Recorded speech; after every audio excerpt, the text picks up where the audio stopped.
नमस्कार दोस्तों, स्वागत है आपका हमारे YouTube चैनल पर।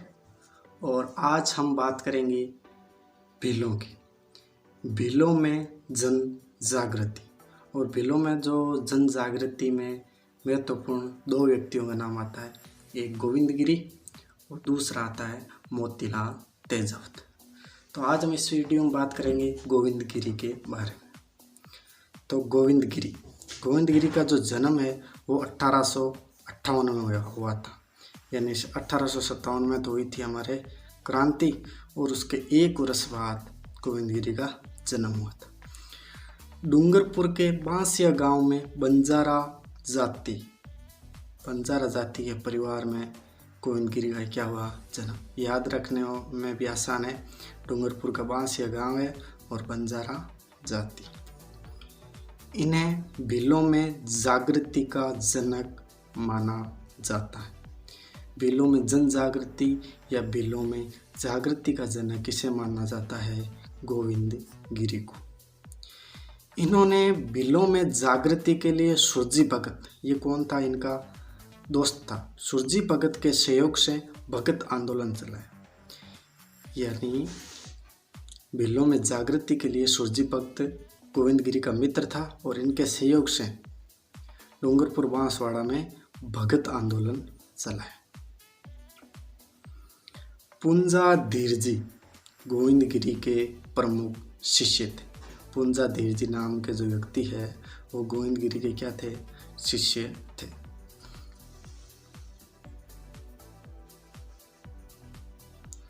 गोविंद गिरी ने स्वामी दयानंद सरस्वती की प्रेरणा से 1883 ईस्वी में सिरोही में, कहाँ पर? सिरोही में संत सभा की स्थापना की थी। गोविंद गिरी ने स्वामी दयानंद सरस्वती की प्रेरणा से 1883 में सिरोही में संत सभा की स्थापना की थी। और संत सभा का जो मुख्य उद्देश्य है वो है भीलों और ग्रासियों में क्या? एकता स्थापित करना।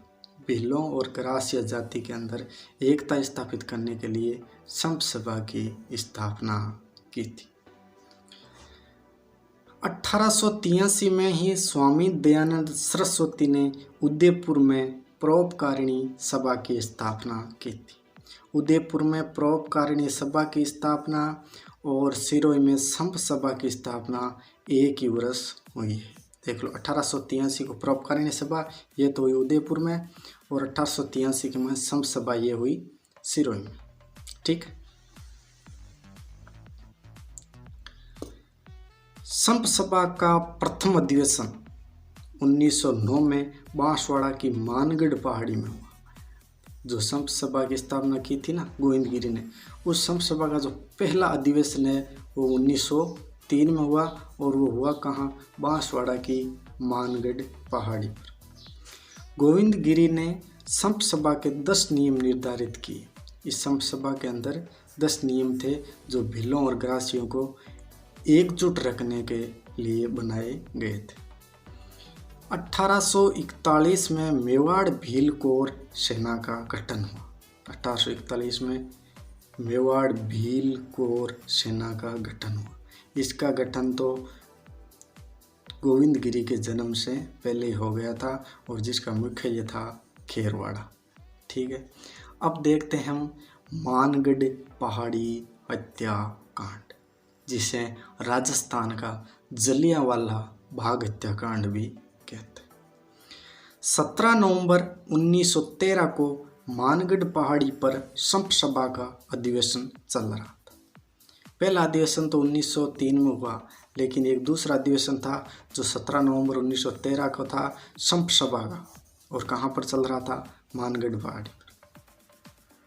मानगढ़ पहाड़ी पर 17 नवंबर 1913 को संत सभा का अधिवेशन चल रहा था। इस अधिवेशन के दौरान मेवाड़ सरकार द्वारा भीलों पर गोलियां चलाई गई। जो मानगढ़ धाम पहाड़ी पर है, जो अधिवेशन चल रहा था संत सभा का, इस पर मेवाड़ सरकार द्वारा क्या चलाई गई? गोलियां चलाई गई, जिसमें 1500 से अधिक भील मारे गए थे।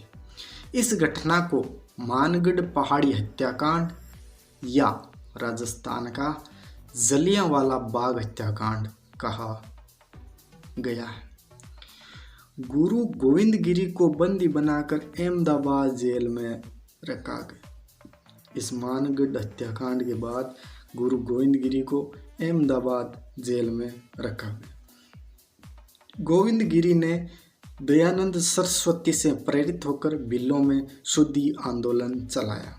जो भील अपना धर्म परिवर्तन या अपनी जात से अलग हो गए थे, उन भीलों को वापस अपनी जाति में मिलाने के लिए गोविंद गिरी ने शुद्धि आंदोलन चलाया था। गोविंद गिरी ने अपना अंतिम समय गुजरात के कंबोई नाम स्थान पर व्यतीत किया। जो गुरु गोविंद गिरी का जो अंतिम समय है, यह अपनी मृत्यु उपरांत वो गुजरात में ही रहते मृत्यु के समय। ठीक है, तो गोविंद गिरी के बारे में हमने महत्वपूर्ण तथ्यों पर चर्चा की। एग्जाम की दृष्टि से तो यही महत्वपूर्ण है, शायद इससे बाहर क्वेश्चन नहीं जाएगा, लेकिन वैसे इतिहास के तौर पर अगर ज़्यादा देखे जाए तो वह केवल नॉलेज बढ़ाने के लिए है। एग्ज़ाम पॉइंट ऑफ व्यू से ये काफ़ी। इसी के साथ आज के वीडियो को विराम देते हैं। जय हिंद, जय भारत।